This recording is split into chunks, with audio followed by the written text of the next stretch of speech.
দেখো কি অবস্থা, মানে কাল রাত্রিবেলা বৃষ্টি হয়েছিল আর আজকেও সকালবেলা একটু একটু হলো। তো একদম এখানে যে ধুলোগুলো ছিল সেগুলো একদম মানে ডেবে গেছে, কিন্তু একটু পর যদি রৌদ্র ওঠে সেই ধুলোগুলো আবার শুকিয়ে যাবে, সেই আগের মতো আবার ধুলো ধুলো হয়ে যাবে। এই একটা সপ্তাহ বাবার বাড়িতে ভীষণ ভীষণ ভালো কাটলো। তো বাড়ি তো আসতেই হবে, নিজের কাজ নিজেকে করতেই হবে বন্ধুরা। আজকে যাচ্ছি, আজকে থেকে আবার সেই পড়ানো শুরু, ক্লাস শুরু, সব কিছু শুরু আজকে থেকে। চলো দেখতে থাকো, আশা করছি তোমাদের ভিডিওটা ভালো লাগবে। সকাল থেকে রাত পর্যন্ত তোমাদের সঙ্গে যা যা হয় সেটা শেয়ার করব, আশা করছি ভালো লাগবে, দেখতে থাকো। এই হচ্ছে সেই আমার বাবার বাড়ির পটল, কিন্তু কি হয়েছে বলো তো বন্ধুরা, বৃষ্টি পেয়েছে তো, কিন্তু পটলগুলো ভালো থাকছে না, নষ্ট হয়ে গেছে। বেলা তো অনেকটাই হয়ে গেল, এখন ছেলেকে খাওয়াবো। দেখো ছেলের জন্য একটুখানি ভাত বেড়ে নিলাম। আর দেখো বড় বড় পটলগুলো আমি কিন্তু গোটা গোটা করে ভেজেছি বন্ধুরা, মানে গোটা গোটা করে ভেজেছি, আর একটা শুধু মাঝখানে ফাল্টে দিয়েছি। আর এগুলো কিন্তু গোটা গোটা দেখতে কিন্তু ভীষণ সুন্দর লাগে। আর এটা হচ্ছে কুমড়ো ফুলের বড়া, আর হচ্ছে দুটো পটল ভাজা। তো এই দেখো সুপারি মানে মামা বাড়িতে যাওয়ার সময় ঢুকিয়ে রেখে দিয়েছিল, এখন এই সুপারিগুলো একটুখানি কেমন জানি হয়ে গেছে। চলো দেখাই তোমাদের। আমার ছেলে বলতেছে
বাবার বাড়ি থেকে যা যা এনেছি সেগুলোই খাচ্ছি। দেখো এনেছি কচু, তারপর এনেছি ডাঁটা, এগুলো সব আমার বাবার বাড়ির।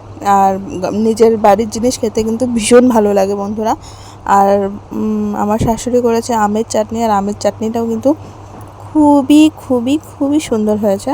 তো সব মিলিয়ে খাওয়া দাওয়া কিন্তু ব্যাপক। তো আমরা এখন চলে এসেছি মেশিনে, সেলাই মেশিনে। দেখো জয়ীর মা সেলাই করছে, শম্পা ও সেলাই করছে, আমার হয়ে গেছে।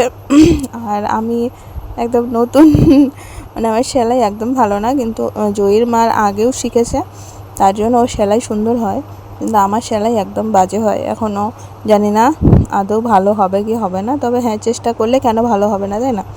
ভালো তো হতেই হবে। তো আমাদের কাজ শেষ। আর এখানে দেখো আজকে কিন্তু অনেক বেলাতে আমরা 5টার সময় এখানে রেলগেটে এসে 5টার সময় পৌঁছেছি, কিন্তু ভাগ্যের কি পরিহাস, একদম টানা চারটে ট্রেন পার হয়েছে। মানে বাড়ি আসতে আসতে সেই রাত্রেই হয়ে গেছে, মানে 1 ঘন্টা রেলগেটে আমরা 1 ঘন্টা ছিলাম। তো এই হচ্ছে আমার ফ্রক। এমনি ফ্রকটা কিন্তু খুবই সুন্দর হয়েছে, দেখো ঘেরটাও খুব সুন্দর হয়েছে, কিন্তু গলাটা একটু বড় হয়েছে। যেটা আমার বাবুর মাপে আমি করিনি, যে বাবুর মাপেই করব, কিন্তু বাবুর একটু গলাটা বড় হচ্ছে। তবে বোঝা গেল যে বাচ্চাদের গলাটা আর একটুখানি ছোটো নিলেই কিন্তু পারফেক্ট হবে। আর এমনিতেই কিন্তু দেখতে পাচ্ছ কুচি টুচি কিন্তু আমার মোটামুটি ভালোই হয়েছে, দেখতে পাচ্ছ। তো এভাবেই আস্তে আস্তে শিখবো বন্ধুরা। এই দেখো ভালো করে দেখাচ্ছি তোমাদেরকে। আর গলার ফিনিশিং একদমই ভালো হয়নি একদম। আর বাবুর জামাটা একদম এইভাবে খুলে খুলে পড়ছে, মানে গলাটা ভীষণ বড় হয়েছে। আর সেলাই আমরা যেটাতে সেলাই মেশিনে আর কি সেলাই করি, সেই মেশিনটাও একটুখানি ডিস্টার্ব হচ্ছে। তো যাই হোক, বাড়ি এসে খেলাম শরবত। যা গরম পড়েছে, লেবুর শরবতে কিন্তু প্রাণটা অনেকটা ঠান্ডা হয়ে যায়। তো আর কি, আজকের ভিডিওটা একদম ছোট। সবাই ভালো থেকো, সুস্থ থেকো, কালকে বড় ভিডিওর সাথে হাজির হচ্ছি।